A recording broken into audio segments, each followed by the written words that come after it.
ઓમ શ્રી ગણેશાય નમઃ. જય શ્રી કૃષ્ણ મિત્રો. જય હનુમાન. રામ ભક્ત હનુમાનની જય. ઓમ અંજનાય વિદ્મહે વાયુ પુત્રાય ધીમહિ તન્નો હનુમંત પ્રચોદયાત. બોલો અંજનીના લાલજી શ્રી કેસરી નંદન શ્રી રામ ભક્ત પવનપુત્ર હનુમાનની જય. પવનપુત્ર હનુમાન તમારા દરેક સંકટને દૂર કરે. દર્શક મિત્રો, આજે આપણે જો તમે પણ હનુમાનજીના ભક્ત હોવ તો વિડીયોને લાઈક કરજો, કોમેન્ટમાં પવનપુત્ર હનુમાનની જય જરૂર લખજો અને જો ચેનલમાં નવા હોય તો ચેનલને સબસ્ક્રાઇબ અવશ્ય કરજો. બોલો ભક્ત વત્સલ ભગવાન શ્રી પવનપુત્ર હનુમાન મહારાજની જય. દર્શક મિત્રો, શ્રી રામ ભક્ત હનુમાનજીને આપણે સૌ જાણીએ છીએ. હનુમાન જયંતીને હિન્દુ ધર્મનો એક મોટો તહેવાર માનવામાં આવે છે. હિન્દુ પંચાંગ અનુસાર ચૈત્ર માસની પૂર્ણિમાના દિવસે હનુમાનજીનો જન્મ દિવસ મનાવવામાં આવે છે. જ્યારે કે દેશના અમુક હિસ્સામાં કાર્તિક માસની કૃષ્ણ પક્ષની 14મી તિથિ હનુમાનજીનો જન્મ મનાવાય છે. આજના દિવસે હનુમાનજીનું વિધિ વિધાનથી પૂજન અર્ચન કરવામાં આવે છે, વ્રત રાખવામાં આવે છે. માન્યતા અનુસાર હનુમાનજીની વિધિ વિધાનથી જો પૂજા આરાધના કરવામાં આવે તો મનુષ્યના સર્વ દુઃખ દૂર થાય છે, સંકટ મટી જાય છે, મનોકામના પૂર્ણ થાય છે. સંકટ મોચન હનુમાન સંકટોમાંથી મુક્તિ અપાવે છે. હનુમાનજી સંકટ મોચન છે.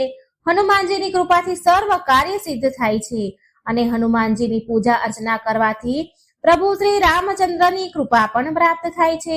હનુમાનજીને પ્રસન્ન કરવા માટે આ દિવસે ભક્તો રામચરિત માનસનો અખંડ પાઠ કરવો જોઈએ. રામ ભક્ત હનુમાનજીના નામ મંત્ર જાપ કરવા જોઈએ. સુંદરકાંડનો પાઠ કરવો જોઈએ. બજરંગ બાણ, હનુમાન બાહુક તથા હનુમાન ચાલીસાનો પાઠ કરવો જોઈએ. ખૂબ જ લાભકારી માનવામાં આવે છે. હવે ચાલો આપણે સાંભળીએ હનુમાનજીના જન્મની કથા. બોલો સંકટ મોચન શ્રી ભગવાન હનુમાનજી મહારાજની જય. જય હનુમાન.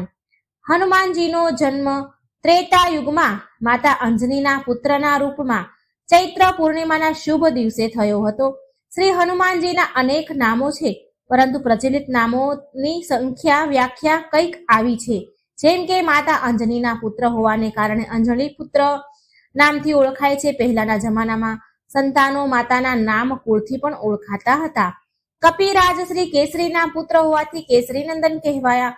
ભગવાન શંકરના 11મા રુદ્ર અવતાર છે, એટલા માટે રુદ્ર અવતાર પણ કહેવાયા. શંકર સુવન કહેવાયા. શ્રી પવનદેવ હનુમાનજીના પાલક પિતા છે. હનુમાનજીને ઉડવાની શક્તિ પ્રદાન કરી છે, એટલા માટે હનુમાનજીને એક નામ પવન પુત્ર પણ મળ્યું છે. જ્યારે શ્રી હનુમાનજીને ભૂખ લાગી ત્યારે સૂર્યદેવને લાલ ફળ સમજીને ગ્રહણ કરવા લાગ્યા. ત્યારે ઇન્દ્રદેવે સૂર્યદેવની રક્ષા કરી હનુમાનજીની દાઢી પર હનુ જેને કહેવાય છે તેના પર પ્રહાર કર્યો હતો. પછી બ્રહ્મદેવના કહેવાથી ઇન્દ્રદેવે હનુમાનજીને વરદાન સહિત હનુમાનને નામ આપ્યું અને ત્યારથી જ હનુમાન કહેવાયા. શ્રી સૂર્યદેવ પણ આ બાળકને હનુમાનજીને શસ્ત્ર સમર્થ બનાવ્યા અને જ્ઞાન પ્રાપ્ત કરાવ્યું. સૂર્યદેવ હનુમાનજીના ગુરુ છે. મહાભારતમાં પણ હનુમાનજીનું મારુત આત્મા જ નામનો ઉલ્લેખ છે, માટે હનુમાનજીને મારુતિ પણ કહેવાય છે. અન્ય એક પ્રચલિત હનુમાનજીનું નામ છે બજરંગબલી. આ શબ્દ બજરંગબલીનો અપભ્રંશ છે, એટલે કે વ્રજ સમાન શક્તિ હોય તેવા બજરંગબલી શ્રી હનુમાનજી રામજીના પ્રિય ભક્ત હતા. એ સ્વયં શ્રી રામે જ કહ્યું છે, માટે હનુમાનજીનું એક નામ રામ ભક્ત પણ છે. શ્રી સીતાજીને અશોકવનમાં હનુમાનજીને વરદાન આપ્યું હતું કે હનુમાનજી આપને અષ્ટસિદ્ધિ નવનિધિ પ્રાપ્ત થશે, માટે હનુમાનજીનું એક નામ અષ્ટસિદ્ધિ નવનિધિના દાતા તરીકે પણ જાણીતું છે. દર્શક મિત્રો, હનુમાનજીના પરચાનો કોઈ પાર નથી, જે કહી શકાતા નથી. ભગવાન શ્રી હનુમાનજીની કથા પણ ખૂબ જ નિરાળી છે. તો ચાલો મિત્રો, આપણે સાંભળીએ હનુમાનજીના પાવનકારી કથા, શ્રી હનુમાનજીના જન્મની કથા. બોલો સંકટ મોચન હનુમાન મહારાજની જય. ભગવાન શંકર માતા પાર્વતી સાથે કૈલાસના એક ઉત્તમ શિખર પર બિરાજમાન હતા. વડની છાયામાં તેમના કપૂર સમાન શ્વેત શરીર પર ભૂરા રંગની જટાઓ વિખરાયેલી હતી. હાથમાં રુદ્રાક્ષની માળા શોભાયમાન હતી. ગળામાં સાપ અને સામે નંદી બેઠેલા હતા. ભગવાન શિવના સહચરો અને અનુચરો ત્યાંથી થોડેક દૂર પરસ્પર વિવિધ પ્રકારની ક્રીડાઓમાં પોરવાયેલા હતા. ભગવાન શિવના મસ્તક ઉપર ચંદ્રમા ખૂબ જ સુંદર લાગે છે અને ગંગાજીની અમૃતમય ધારાઓ રહેવાને કારણે ત્રીજા નેત્રની વિષમ જ્વાળા શાંત હતી. લલાટ પરથી ભસ્મ અત્યંત શોભાયમાન જણાતી હતી. એકાએક રામ રામ કહેતા ભગવાન શિવ પોતાની સમાધિનો ભંગ કર્યો. માતા પાર્વતીએ જોયું કે ભગવાન મહાદેવ એક અપૂર્વ ભાવથી તેમની તરફ જોઈ રહ્યા છે.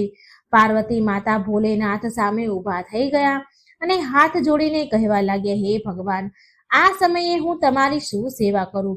શું તમે મને કંઈ કહેવા માંગો છો? ત્યારે ભગવાન ભોળાનાથ કહે છે કે પ્રિયે, આજે મારા મનમાં એક ઘણો જ શુભ સંકલ્પ થઈ રહ્યો છે. હું મનમાં વિચારી રહ્યો છું કે હું જેમનું નિરંતર ધ્યાન કરું છું, જેમના નામોનું રટણ કરીને ગદગદ થતો રહું છું, જેમના વાસ્તવિક સ્વરૂપનું સ્મરણ કરીને હું સમાધિસ્થ થઈ જાઉં છું, તે જ મારા ભગવાન, તે જ મારા પ્રભુ અવતાર લઈને સંસારમાં આવી રહ્યા છે. બધા દેવતાઓ તેમની સાથે અવતાર લઈને તેમની સેવામાં સુયોગ પ્રાપ્ત કરવા ઈચ્છે છે. તો પછી હું શા માટે વંચિત રહું? પણ ત્યાં જવા માંગુ છું હું પણ, અને મારા પ્રભુની સેવા કરીને યુગ યુગની ઝંખના પૂર્ણ કરવા માંગુ છું અને પોતાના જીવનને સફળ બનાવવા માંગુ છું. ભગવાન શિવની આવી વાત સાંભળીને માતા પાર્વતી તરત જ વિચારવા લાગ્યા. તેમના મનમાં બે પ્રકારના ભાવ અનુભવતા હતા. એક તો કે મારા સ્વામીની અભિલાષા પૂર્ણ થઈ જઈ રહી છે, અને બીજું કે એમનાથી મારો વિયોગ ન થવો જોઈએ. માતા પાર્વતીએ તુરત જ વિચારીને પ્રભુને કહ્યું, હે સ્વામી, તમારો સંકલ્પ ખૂબ જ સુંદર છે. જેમ હું મારા ઈષ્ટદેવની એટલે કે તમારી સેવા કરવા ઈચ્છું છું, તેવી જ રીતે તમે પણ પોતાના ઈષ્ટદેવની સેવા કરવા ઈચ્છો છો. તમે કૃપા કરીને મને એવી શક્તિ આપો કે મારું હૃદય તમારા સુખમાં જ પોતાનું સુખ માને. બીજી પણ એક વાત છે કે પ્રભુનો અવતાર આ વખતે રાવણના નાશ કરવા માટે થઈ રહ્યો છે. રાવણ તમારો મોટો ભક્ત છે. તેણે તો પોતાનું મસ્તક સુદ્ધા તમને ચડાવ્યું છે. આવી સ્થિતિમાં તમે તેને મારવાના કામમાં કેવી રીતે મદદ કરશો? આ સાંભળીને ભગવાન ભોલાનાથ હસવા લાગ્યા અને કહ્યું, દેવી, તમે અત્યંત ભોળા છો. આમાં વિયોગની તો કોઈ વાત જ નથી. હું એક રૂપમાં અવતાર લઈને પ્રભુની સેવા કરીશ અને બીજા રૂપમાં તમારી સાથે રહીને તેમની લીલાઓ બતાવીશ, અને જે તે સમયે તેમની પાસે જઈને તેમની સ્તુતિ પ્રાર્થના કરીશ.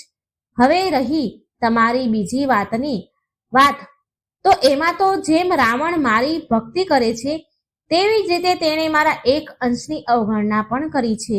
તમે તો જાણો છો કે 11 સ્વરૂપોમાં હું રહું છું.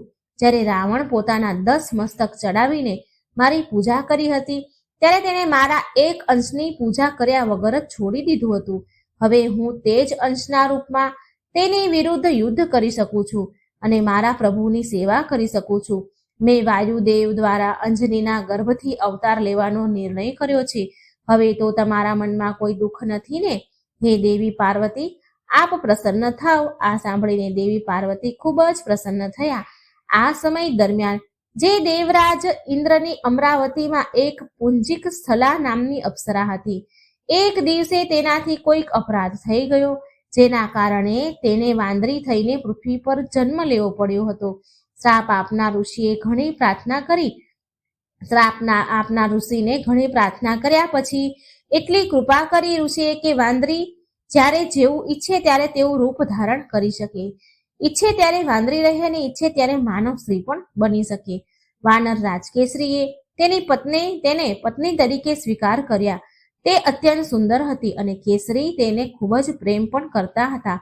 એક દિવસ કેસરી અને તેની પત્ની બંને મનુષ્ય રૂપ ધારણ કરીને પોતાના રાજ્યમાં સુમેરુ પર્વતના શિખરો ઉપર વિહાર કરી રહ્યા હતા. મંદ મંદ પવન ફૂંકાઈ રહ્યો હતો. પવનની એક હળવી લહેરથી અંજનીના સાડીનો પાલવ ઉડી ગયો. અંજનાને એવું લાગ્યું કે પોતાને કોઈ સ્પર્શ કરી રહ્યું છે. તેઓ પોતાના વસ્ત્રને સંભાળતા અલગ ઊભા રહી ગયા અને ક્રોધમાં આવી બોલ્યા, આવો દુષ્ટ કોણ છે જે મારા પતિવ્રતા ધર્મને નષ્ટ કરવા ઈચ્છે છે? મારા ઈષ્ટદેવ, મારા પતિદેવ મારી સાથે વિદ્યમાન છે અને છતાં કોઈ મારા પતિવ્રતાને નષ્ટ કરવા ઈચ્છે છે. હું તેને હમણાં જ શ્રાપ આપીશ અને ભસ્મ કરી નાખીશ. પછી તો તેમને એવું લાગ્યું કે જાણે વાયુદેવ કંઈક કહી રહ્યા છે. વાયુદેવ અંજનીને કહેવા લાગ્યા, હે દેવી, મેં તમારું વ્રત નષ્ટ નથી કર્યું. હે દેવી, તમને એક એવો પુત્ર થશે જે શક્તિમાં મારી સામે સમાન હશે. બળ અને બુદ્ધિમાં તેની કોઈ બરાબરી નહીં કરી શકે. હું તેનું રક્ષણ કરીશ. તે ભગવાનનો સેવક થશે. ત્યાર પછી અંજની અને કેસરી પોતાના સ્થાને ગયા. ભગવાન મહાદેવે અંશ રૂપે અંજનીના કાન દ્વારા તેમના ગર્ભમાં પ્રવેશ કર્યો. ત્યારબાદ ચૈત્ર સુદ પૂર્ણિમાના દિવસે, મંગળવારના દિવસે અંજની માતાના ગર્ભથી ભગવાન ભોલાનાથે વાનર રૂપે અવતાર ધારણ કર્યો. અંજની અને કેસરીના આનંદનો પાર ન રહ્યો. શુક્લ પક્ષના ચંદ્રની જેમ દિન પ્રતિદિન મોટા થતા બાળકનું લાલન પાલન ખૂબ જ મન લગાવીને માતા અંજની કરે છે. અંજના ક્યાંક જતા તો તેની પાછળ પોતાની છાતી સાથે લગાડતા. કેસરી બાળકને પોતાની પીઠ પર બેસાડીને છલાંગો લગાવતા. પોતાના બાળકને આનંદિત થતો જોઈને બંને પતિ પત્ની આનંદ મગ્ન થઈ જતા. આમ ભગવાન શ્રી બાલ હનુમાનજી શંકર સુવન કહેવાયા. બોલો ભગવાન સંકટ મોચન પવન પુત્ર હનુમાનની જય. દર્શક મિત્રો, આજના શુભ દિવસે હનુમાનજીની પાવનકારી કથા, શ્રી હનુમાનજીની કથા સાંભળવાથી જ પુણ્યની પ્રાપ્તિ થઈ જાય છે. ભક્તવત્સલ ભગવાન શ્રી હનુમાનજીની કૃપાથી શ્રી રામજીની કૃપા પણ પ્રાપ્ત થાય છે. ભગવાન શ્રી રામજી સાથે હનુમાનજી આજે જે ભક્તો પૂજા આરાધના કરે છે તેમની ઉપર ભક્ત અને ભગવાન બંનેની કૃપા પ્રાપ્ત થાય છે. હવે આપણે ભગવાન રામ સાથે જોડાયેલ પવનપુત્ર હનુમાનજીની કથા સાંભળીશું. તમામ ભક્તોને વિનંતી છે કે આ કથાને અંત સુધી ધ્યાનથી સાંભળજો, જેથી પવનપુત્ર હનુમાનજી કૃપા આપણા ઉપર વરસાવે. બોલો પવનપુત્ર હનુમાનજીની જય. એક વારની વાત છે. દ્વારિકા નગરીમાં ભગવાન શ્રી કૃષ્ણ પોતાની રાણી રૂકમણી અને સત્યભામા સાથે વાતચીત કરી રહ્યા હતા. ત્યારે રૂકમણી ભગવાન શ્રી કૃષ્ણને કહે છે કે પ્રભુ, મારે એક પ્રશ્ન પૂછવો છે તમને. શ્રી કૃષ્ણ કહે છે, પ્રિય, બોલો, તમારો શું પ્રશ્ન છે? રૂકમણીજી કહે છે કે પ્રભુ, દરેક વિવાહિત સ્ત્રી પોતાની શેથામાં સિંદૂર લગાવે છે. તેના રૂપ અને શોભાનું મહત્વ વધારે છે, પરંતુ તેના પાછળનો સાચો અર્થ શું છે એ હું જાણવા માંગુ છું. ત્યારે ભગવાન કહેવા લાગે કે આ પ્રશ્ન કોઈ સ્ત્રીને પૂછો તો વધુ સારું રહેશે. ત્યારે ભગવાન શ્રી કૃષ્ણ કહે છે, સત્યભામા કહે છે કે આ પ્રશ્ન કોઈ સ્ત્રીને પૂછીએ તો વધારે સારું રહે છે. તો ભગવાન શ્રી કૃષ્ણ કહે છે, કેમ પ્રિય, શું તમને મારા જ્ઞાન ઉપર શંકા છે? ના ના, શંકા નથી, પરંતુ જે દરરોજ સિંદૂર લગાવે છે તે પ્રેમ અને લાગણીઓનું ગહન અર્થ દર્શાવી શકે છે. શ્રી કૃષ્ણ કહે છે, તમારી વાત સાચી છે સત્યભામા, પરંતુ જે પુરુષે સિંદૂર લગાવ્યું હોય તે પણ આ ખાસ લાગણીઓ સમજી શકે છે. રૂકમણીએ પૂછ્યું, આવો કયો પુરુષ સિંદૂર લગાવે છે પ્રભુ? ત્યારે શ્રી કૃષ્ણ કહે છે કે શ્રી રામ ભક્ત હનુમાન. રૂકમણી કહે છે, પ્રભુ, પરંતુ હનુમાનજી તો બાલ બ્રહ્મચારી છે, તો પછી તેમને સિંદૂર સાથે શું લાગણી હોઈ શકે? પ્રભુ, આ કેવી અજાયબ ગૂઢ રહસ્ય છે. ત્યારે ભગવાન કૃષ્ણ કહે છે કે દેવી, શ્રી રામ અને માતા સીતાના વનવાસ પૂર્ણ થયા પછી તેઓ અયોધ્યામાં પાછા આવ્યા. એક દિવસ માતા સીતા શ્રૃંગાર કરી રહ્યા હતા, ત્યારે હનુમાનજી તેમની પાસે બેસી તેમને જોઈ રહ્યા હતા. માતા સીતાને પૂછ્યું હનુમાનજીએ કે કેમ તમે મારી પાસે બેઠેલા છો?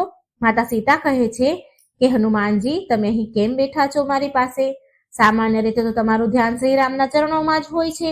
શું તમે કોઈ પ્રશ્નમાં મૂંઝાયા છો? હનુમાનજી કહે છે, હા માતા, હું એક દુવિધામાં ફસાઈ ગયો છું. મેં જોયું છે કે દરેક વ્યક્તિ પ્રભુ શ્રી રામને પ્રસન્ન કરવા માટે ભેટ આપે છે, પણ હું તમને શું ભેટ આપું જે તમને પ્રસન્ન કરે? માતા સીતાએ જવાબ આપ્યો, પુત્ર, પ્રભુ શ્રી રામને કોઈ વસ્તુમાં મોહ નથી. તેઓ માટે સંસારની દરેક વસ્તુ સમાન છે. તેમને સર્વ વસ્તુઓ પ્રસન્ન કરી શકે છે. હનુમાનજી પૂછે છે, માતા, તમે આ સિંદૂર શા માટે લગાવો છો? માતા કહે, આ સુહાગણની નિશાની છે. હું શ્રી રામની લાંબી આયુષ્યની કામના કરી સિંદૂર લગાવું છું. આથી તમારા પ્રભુ અને મારા પતિ શ્રી રામનું આયુષ્ય વધશે. હનુમાનજી આ વાત સાંભળીને કહે છે, માતા, તો સિંદૂર પ્રભુને પ્રસન્ન કરવા માટે મહત્વમ છે. હનુમાનજી માતા સીતાથી વિદાય લે છે અને થોડા સમય પછી તે પોતાના શરીર ઉપર સિંદૂર લગાવી માતા સીતાની સમક્ષ આવે છે. માતા આશ્ચર્યથી પૂછે છે કે હે પુત્ર, તમે આ શું કર્યું? હનુમાનજીએ જવાબ આપ્યો, માતા, મેં પણ મારા પ્રભુ શ્રી રામની લાંબી આયુષ્ય માટે સિંદૂર લગાવ્યું છે. હવે તેમના પર પણ કોઈ સંકટ નહીં આવી શકે. પુત્ર હનુમાન, તમે કેટલા ભોળા છો. હનુમાનજી કહે છે, માતા, હવે તો પ્રભુ શ્રી રામ મારા ઉપર જરૂર પ્રસન્ન થશે. માતા સીતાએ કહ્યું, નિશ્ચિત રૂપે. માતા સીતાની આજ્ઞા મેળવીને હનુમાનજી તે જ રૂપે શ્રીરામના દરબારમાં પહોંચ્યા. શ્રીરામ તેમના દરબારમાં વિશેષ ચર્ચા કરી રહ્યા હતા. ત્યાં જ જય શ્રી રામ કરતા કરતા હનુમાનજી તેમની સમક્ષ પહોંચ્યા. હનુમાનજીના આ રૂપને જોઈ દરબારમાં બેઠેલા લોકો હસવા લાગ્યા. એમનામાંથી એક વ્યક્તિ કહે છે કે, અરે હનુમાન, આ તમે શું કરી આવ્યા છો? દરબારમાં આવતા પહેલા નાવું પણ યોગ્ય ન સમજ્યું તમે? શું આ છે? આ શું છે? સિંદૂર. હનુમાનજી બોલે છે, હા, આ મેં મારા પ્રભુ માટે લગાવ્યું છે. લોકો હસવા લાગે છે. પ્રભુ માટે પણ આ સિંદૂર? અને પ્રભુ શ્રી રામ વચ્ચે શું સંબંધ હોઈ શકે? મને લાગે છે કે હનુમાનજી ઉપર ગુલાલની બોરી પડી ગઈ છે. હવે આ જ કારણ હશે કે હનુમાનજી એવા બહાના આપી રહ્યા છે. કેમ હનુમાનજી, સાચું બોલી રહ્યા છીએ ને અમે? શ્રી રામજી હસીને કહે છે, હનુમાન, આ તમે શું કર્યું? હનુમાનજી કહે છે, પ્રભુ, આ રૂપ મેં ખાસ તમારા માટે જ ધારણ કર્યું છે. આજે હું માતા પાસે બેઠેલો હતો. તેઓ તેમની માંગમાં ચૂટકીભર સિંદૂર લગાવી રહ્યા હતા. તે વખતે મેં તેમને આ સિંદૂરનું મહત્વ પૂછ્યું હતું. તેઓએ કહ્યું કે આ સિંદૂર તમારી લાંબી આયુષ્ય માટે લગાડું છું. તેમણે એમ પણ કહ્યું કે આ ચૂટકીભર સિંદૂરથી તમારી આયુષ્ય વધે અને તે જોઈને તમે પ્રસન્ન થાવ છો. હનુમાનજી આગળ કહે છે, પછી મેં વિચાર્યું કે જો ચૂટકીભર સિંદૂરથી તમારી આયુષ્ય વધે તો તમારા માટે મેં સિંદૂર આખા શરીર પર લગાવી દીધું છે. હવે તમે ચિરંજીવી બની જશો અને મને જોઈને તમે એટલા પ્રસન્ન થશો કે મને તમારા હૃદયથી લગાવી દેશો તમે. હનુમાનજીનો આ ભક્તિભાવ અને ભોળપણ જોઈને શ્રી રામ ભગવાન પોતાને રોકી ન શક્યા. તેમણે ઊભા થઈને હનુમાનજીને પોતાના હૃદયે લગાવી લીધા. આ જોઈ દરબારમાં બેઠેલા તમામ લોકો આશ્ચર્યચકિત થઈ ગયા. પ્રભુ કહે છે કે હવે કોઈ પણ સંકટ મને સ્પર્શ પણ નહીં કરી શકે. હનુમાન, તું મારી સાથે છે એટલે કોઈ સંકટ મારી પાસે આવી નહીં શકે, કારણ કે તું સંકટ મોચન છે. હનુમાન, તારું હૃદય એટલું કોમળ છે કે હૃદયમાં મારા માટે આટલો સ્નેહ જોઈને મારે આભારી બની જવું પડે છે. પુત્ર, આજે મંગળવાર છે. મંગળવારે તે જે મારા માટે આ મંગલ કામના કરી છે તે માટે હું તને વચન આપું છું કે આગળના સમયમાં જે પણ ભક્ત મંગળવારે તારા આ સિંદૂરવાળા રૂપના દર્શન કરશે, હું તે ભક્ત માટે તેટલો જ કૃપાળુ થઈ જઈશ. ભક્તો, આ છે સિંદૂરનું મહત્વ, જેને હનુમાનજીએ પણ સારી રીતે સમજાવ્યું છે. પ્રભુ આગળ કહે છે કે એક મહત્વની વાત પણ એ છે કે વિવાહિત સ્ત્રીના માંગનું સિંદૂર એ તેના સ્વામી પ્રત્યેના સમર્પણનું પ્રતીક છે. જ્યારે હનુમાનજીએ પોતાના દેહ પર સિંદૂર લગાવી તેમના સમગ્ર ભક્તિભાવને મારા ચરણોમાં મૂક્યો છે.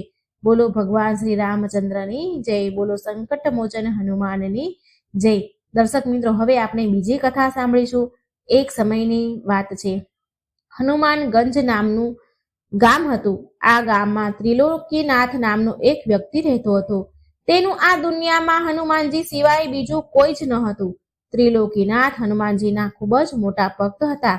તે દરરોજ હનુમાનજીની પૂજા કરતા અને હનુમાનજીને પોતાના મિત્ર, પિતા અને ગુરુ એમ બધું જ માનતા.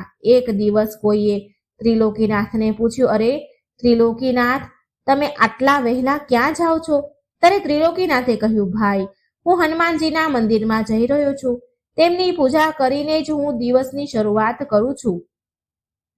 સારી વાત છે, ચાલો તો પછી પૂજા કરીએ. આવો, પછી મળીશું. એમ કહેતા તે જઈ રહ્યા હતા. ત્રિલોકીનાથ મંદિરે પહોંચે છે અને મંદિર સાફ કરવા માંડે છે. હે પ્રભુ, અહીં કેટલી ગંદકી છે. કોઈ આ મંદિર સાફ જ કરતું નથી. જોને, હું ન હોઉં તો આ મંદિરનું શું થશે? પછી તે કહે છે કે પ્રભુ, તમે મોટા ચમત્કાર કરી શકો છો તો અહીં પણ થોડો ચમત્કાર કરી દો ને. પણ નહીં, તમે જાણો છો કે ત્રિલોકનાથ આવશે અને આ મંદિરની સફાઈ કરશે. તમે કોઈ ચમત્કાર નહીં કરો, તમે જાણો છો ને. મંદિરમાં હનુમાનજી સાથે વાતો કરતા તે સફાઈ કામ પૂરું કરે છે. બાદમાં તે હનુમાનજીની આરતી કરે છે અને શાંતિથી બેસીને હનુમાનજીનું ધ્યાન કરવા લાગે છે. આ સમયે ત્રિલોકીનાથ ધ્યાનમાં એક અજીબ દ્રશ્ય જુએ છે. હનુમાનજી દોરીથી બંધાયેલા છે. હનુમાનજી કહે છે, ત્રિલોકીનાથ, મને અહીંથી મુક્ત કરો. હું અહીં બંધાયેલું છું, મને બહાર કાઢો. ત્રિલોકીનાથ અંતર્મનની ચિંતા અનુભવે છે અને વિચારે છે કે હનુમાનજી મારી પાસે મદદ માંગે છે, પણ પછી તે મનમાં કહે છે, ના ના ના, આ તો મારો વહેમ છે. એમ વિચારીને મંદિરની બહાર જાય છે. એના મનમાં તે ખ્યાલ ફરી પાછો આવે છે.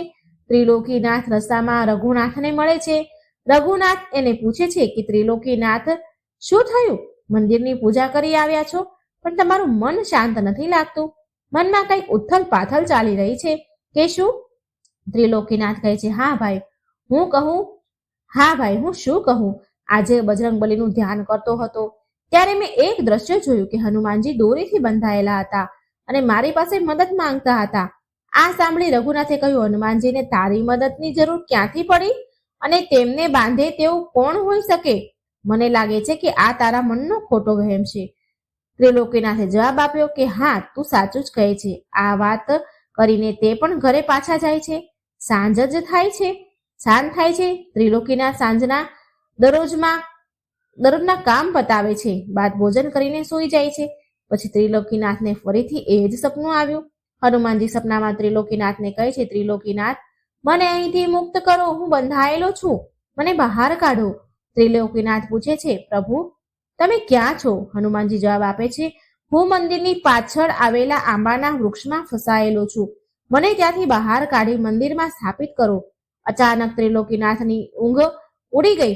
એ જાગી ગયા ત્યારે ત્રિલોકીનાથ ચિંતામાં પડી ગયા અને વિચાર કરે છે કે આ કેવું સપનું છે? કદાચ હનુમાનજી મને કંઈક સંકેત આપી રહ્યા છે. હું આ વાત પહેલા ગામના સરપંચને સમક્ષ મૂકીશ. બીજા દિવસે ત્રિલોકીનાથ ગામમાં પંચાયત બોલાવે છે. ગામના લોકો ત્યાં ભેગા થયા.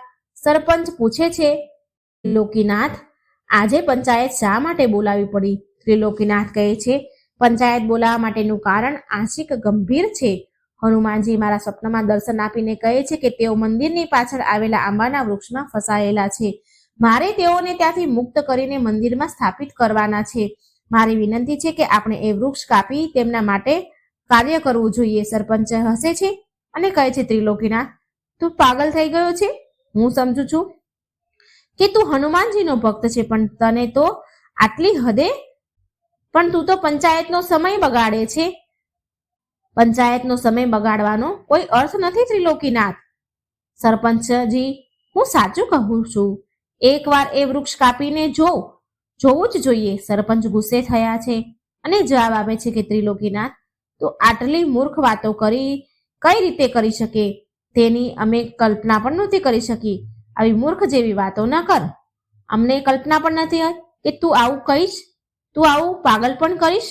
સરપંચ ગુસ્સે થઈને કહે છે, જાઓ ઘરે જાઓ અહીંથી. આજની સભા અહીં પૂર્ણ થાય છે.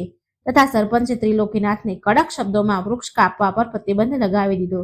ત્રિલોકીનાથ ઉદાસ થઈ મનથી ઘરે પાછા ફર્યા. પોતાના ઘરે જવા લાગ્યા ત્યારે રઘુનાથ તેની પાસે આવ્યો અને ખભા ઉપર હાથ મૂકીને કહ્યું, ત્રિલોકીનાથ, ચિંતા ન કર. આ બધું તારા મનનો એક વહેમ છે. આના પર વધુ ધ્યાન ન આપ. અરે, તે આંબાનું વૃક્ષ તો સરપંચજીનું છે અને તેમાંથી કેટલાય ફળ મળે છે તેને. તેઓ તારી વાત પર એ વૃક્ષ કાપશે નહીં, તારી વાત માનશે નહીં. વધુ વિચાર ન કર, આરામ કર, બધું સારું થઈ જશે. આમ કહી રઘુનાથ ત્યાંથી ચાલ્યા ગયા. છતાં પણ ત્રિલોકીનાથના મનને શાંતિ ન મળી. તે હજુ પણ વ્યાકુળ જ હતા. તે અચાનક વિચારે છે કે મારે સરપંચજીની વાત માનવી જોઈએ અને કોઈનું વિચારવું જ જોઈએ. હનુમાનજીએ મારી પાસે મદદ માંગી છે, તેઓ મારો આશરો માંગે છે. કોઈ સાથ ન આપે તો પણ હું તેમને મદદ કરીશ. ત્રિલોકીનાથ કોઈનું પણ સાંભળતો નથી. તેઓ એક કુહાડી લઈ વૃક્ષ કાપવા માટે નીકળી જાય છે. મંદિરની પાછળ તે બજરંગબલીનું નામ લઈને વૃક્ષ પર કુહાડી મારી દે છે. તે ઝાડ કાપતો હતો ત્યારે ગામના એક માણસે તેને જોઈ લીધો અને તે તત્કાલ ગામના બધાને વાત કહેવા માંડ્યો. બધા એક સાથે ત્યાં ગામના લોકો ભેગા થયા. ત્રિલોકીનાથ ઝાડ કાપતા કહે છે કે જય બજરંગબલી, પ્રભુ તમારા માટે કોઈ મદદ ન કરે તો હું શું કરું, પણ હું તમારી મદદ કરીશ. હું તમને આ વૃક્ષમાંથી ચોક્કસ બહાર કાઢીશ. સરપંચજી ત્રિલોકીનાથના કાર્યને જોઈ ગુસ્સે થયા. ત્રિલોકીનાથ, તું કેમ આટલી મૂર્ખતા કરે છે? તારા પાગલપણા માટે તે મારું આટલું સુંદર વૃક્ષ કાપી નાખ્યું. પંચાયત દરમિયાન મેં પહેલેથી જ તને કહ્યું હતું ને કે કોઈ પણ વૃક્ષ કપાશે નહીં. તું દુનિયાનો સૌથી મોટો મૂર્ખ માણસ છે. મેં આ દુનિયામાં તારા જેટલો મૂર્ખ કોઈ નથી જોયો. ત્રિલોકીનાથ કહે છે, ભાઈઓ, હું સાચું કહું છું. હનુમાનજી મારા સપનામાં આવ્યા હતા અને આ વૃક્ષને કાપવાનું કહ્યું હતું. તેઓ જ આ જ સ્થળે કેદ છે. એક માણસ બોલે છે કે સારું, તો તે વૃક્ષ કાપી નાખ્યું, પણ મને તો ક્યાંય હનુમાનજી દેખાતા નથી. શું કોઈએ અહીં હનુમાનજી જોયા? કોઈને અહીં હનુમાનજી દેખાય છે? સરપંચ ત્રિલોકીનાથ પર ગુસ્સો થઈને કહે છે, ત્રિલોકીનાથ, આ કાર્યને તમારે ખૂબ જ મોટી કિંમત તમારે ચૂકવવી પડશે. આ વાત ચાલી જ રહી હતી કે અચાનક હનુમાનજીની સુંદર પ્રતિમા આ વૃક્ષના જડ પાસે પ્રગટ થઈ. તે જોઈને તમામ ગામવાળા અચંભામાં પડી ગયા. કોઈ પોતાની આંખો ઉપર વિશ્વાસ કરી શકતું ન હતું. ત્યાં બધા જ જય બજરંગબલી, જય બજરંગબલી કહેવા લાગ્યા અને તે ત્રિલોકીનાથ પાસે માફી માંગી લે છે.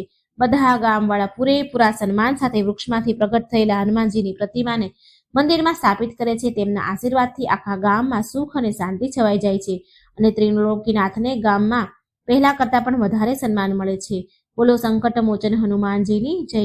હવે આપણે કળિયુગમાં બજરંગબલી સાથે જોડાયેલા એક કથા સાંભળીશું. કહેવામાં આવે છે કે કળિયુગમાં વધતા પાપોને કારણે પ્રભુ પૃથ્વી ઉપર દેખાતા નથી, પરંતુ આપણી આ સત્ય ઘટના સાંભળીને તમને વિશ્વાસ થશે કે પ્રભુ તેમના ભક્ત માટે ગમે ત્યાં પહોંચી શકે છે. કળિયુગ હોય કે સતયુગ, ભગવાન પોતાના ભક્તની મદદ કરવા હંમેશા દોડી આવે છે. આ વાર્તા યુપીના અલીગઢમાં રહેતા સાવંત સોનીની છે, જે વ્યવસાયમાં 5 સ્ટાર હોટલમાં ઘણા વર્ષોથી વેટર તરીકે કામ કરતા. આ સિવાય સાવંત બજરંગબલીનો ખૂબ જ મોટો ભક્ત પણ હતો. બાળપણથી જ સાવંતને બજરંગબલીની પૂજા કરવામાં ખૂબ જ આનંદ આવતો હતો. તે પોતાનું કામ કરતા હનુમાનજીનું નામ લેતો હતો. આમ બજરંગબલીની ભક્તિ ઘણા વર્ષોથી કરી રહ્યો હતો. સાવંત મધ્યમ વર્ગીય પરિવારનો એક યુવાન હતો. 2 ભાઈ બહેનો અને વૃદ્ધ પિતાનું ભરણ પોષણ કરવાની જવાબદારી તેના ઉપર હતી. એક બહેનના લગ્નનો ખર્ચ અને બીજી બહેનના લગ્નની ચિંતા તેના મનમાં હતી. તે 5 વર્ષથી હોટલમાં કામ કરતો હતો. સાવંતના પહેલા મેનેજર સાથે સારો સંબંધ હતો, પરંતુ નવા મેનેજર સાથે વારંવાર તકરાર થવા લાગ્યા. પછી 5 વર્ષના અનુભવ છતાં નવો મેનેજર તેના કામમાં હંમેશા કોઈને કોઈ ભૂલ શોધતો રહેતો હતો. આમ રોજ થવા લાગ્યું. સાવંત કોઈ કામ કરતો તો મેનેજર કોઈક બહાને તેની સાથે ઝઘડો કરે. પછી એક દિવસ બંને વચ્ચે બહુ મોટો ઝઘડો થયો. પછી મેનેજરે સાવંતને નોકરીમાંથી કાઢી મૂક્યો. નોકરી છોડતા સાવંતની આર્થિક સ્થિતિ ખૂબ જ બગડી ગઈ. હવે એક નવી નોકરી મેળવવાની મુશ્કેલ બની ગઈ એના માટે. ત્યારે ચારે બાજુથી નિરાશા છવાઈ ગઈ. એક દિવસ સાવંત એક મોટી કંપનીમાં નોકરીની શોધમાં ગયો, પરંતુ ત્યાં પણ કામ મળ્યું નહીં. તે દિવસે સાવંત ખૂબ જ હતાશ થઈને હનુમાનજીના મંદિરે ગયો અને અંદરથી રડવા લાગ્યો. થોડા સમય પછી સાવંતે હનુમાનજીને ત્યાં તેમના જ સ્વરૂપમાં જોયા. પહેલા તો તેને લાગ્યું કે આ કોઈ મનુષ્ય છે, જે હનુમાનજીના વસ્ત્રો પહેરીને તેના બાજુમાં બેઠા છે, પરંતુ તેમના ચહેરાની ચમક જણાવી રહી હતી કે તે એક સામાન્ય વ્યક્તિ નથી, પરંતુ ભગવાન સ્વયં છે. આ પછી હનુમાનજીએ પૂછ્યું, દીકરા, તું આટલો બધો દુઃખી કેમ છે? હું જાણું છું કે તારી પાસે ના તો નોકરી છે કે ના પૈસા, પરંતુ તને મારા પર વિશ્વાસ છે ને? હનુમાનજીના આ શબ્દ બધા સાંભળીને સાવંત હનુમાનજીના ચરણોમાં માથું મૂકીને રડવા લાગ્યો. પછી સાવંત રડતા રડતા કહેવા લાગ્યો, ભગવાન, મને બચાવો. હું આ સમયે ખૂબ જ દુઃખી છું અને પરેશાન છું. આ સાંભળીને બજરંગબલીએ એક ચમકતો પથ્થર સાવંતને આપ્યો અને કહ્યું, દીકરા, જ્યાં સુધી તું આ ધરતી પર છે ત્યાં સુધી તું આ પથ્થરને તારી પાસે રાખજે. જે દિવસ તું અહીં નહીં રહે તે દિવસે આ પથ્થર આપોઆપ અદૃશ્ય થઈ જશે. માટે તેને હંમેશા તારી પાસે રાખજે. બજરંગબલીના શબ્દ સાંભળીને સાવંત આશ્ચર્યચકિત થઈ ગયો અને તેને પૂછ્યું, હનુમાન દાદા, શું મારી બધી તકલીફો ખરેખર દૂર થઈ જશે? આ પછી હનુમાનજી હસ્યા અને બોલ્યા, દીકરા, હવે તારા જીવનમાં એક મોટો ચમત્કાર થવાનો છે. આ પછી સાવંત હનુમાનજીના ચરણ સ્પર્શ કરવા માટે ઝૂક્યો કે તરત જ બજરંગબલી ગાયબ થઈ ગયા. સાવંત આ જોઈને ચોંકી ગયો અને તે ચમત્કારી પથ્થર લઈને ઘરે ગયો. ઘરે પહોંચ્યા પછી સાવંતે તેના પરિવારના સભ્યોને બધી વાત કહી, પરંતુ કોઈએ સાવંતની વાત પર વિશ્વાસ ન કર્યો. ઉલટા બધા તેના પર હસવા લાગ્યા. આ પછી સાવંતે પથ્થરને પોતાના રૂમમાં રાખ્યો અને બીજા દિવસે સવારે સાવંતે હનુમાનજીની પૂજા કરવાની સાથે તે પથ્થરની પણ પૂજા કરવા લાગ્યો અને પછી નોકરીની શોધમાં નીકળી ગયો. અચાનક સાવંતની મુલાકાત એક એક જૂના મિત્ર સાથે થઈ. એક હોટલમાં એક કામ કરતો હતો. તેણે હોટલમાં નોકરી માટે વાત કરી. તે ઇન્ટરવ્યુ આપ્યા બાદ તેને નોકરી મળી ગઈ. સાવંત માટે સૌથી સારી વાત એ હતી કે જે જૂની હોટલમાં મેનેજર હતા તે જ આ નવી હોટલના મેનેજર પણ હતા. આ જોઈને સાવંત ખૂબ જ ખુશ થઈ ગયો. ધીમે ધીમે સમય વીત્યો અને સાવંતના જીવનમાં નવી ખુશીઓ આવવા લાગી. એટલું જ નહીં, તમને સાંભળીને નવાઈ લાગશે કે આજે સાવંતની મોટી હોટલ છે. એક નમ્ર વેટર આજે હોટલનો માલિક છે. તેની પાછળનું કારણ માત્ર અને માત્ર હનુમાનજીની કૃપા અને તેનો પરિશ્રમ છે. આજે સાવંત સુખી જીવન જીવી રહ્યો છે, જે તે શબ્દોમાં વ્યક્ત કરી શકતો નથી. મિત્રો, આ વાર્તા ગમી હોય તો કમેન્ટ બોક્સમાં બજરંગબલી જરૂર લખી દેજો. હવે એક બીજી વાર્તા સાંભળીએ. આ એક મહિલા ભક્તની વાર્તા છે જેને મંગળવાર હનુમાનજીના વ્રતનું ફળ મળ્યું હતું, જે બજરંગબલીને પોતાનો ભાઈ માનતી હતી. આ વાર્તા એક સુનીતા નામની મહિલાની છે. તે યુપી શહેરમાં રહેતી હતી. તે છેલ્લા 5 વર્ષથી હનુમાનજીનું મંગળવારનું વ્રત કરતી હતી. હનુમાન દાદાને તેમના ભાઈ તરીકે માનતી હતી. દર વર્ષે રક્ષાબંધનના દિવસે હનુમાન દાદાના મંદિરમાં જઈને તેમને રાખડી બાંધતી, અર્પણ કરતી.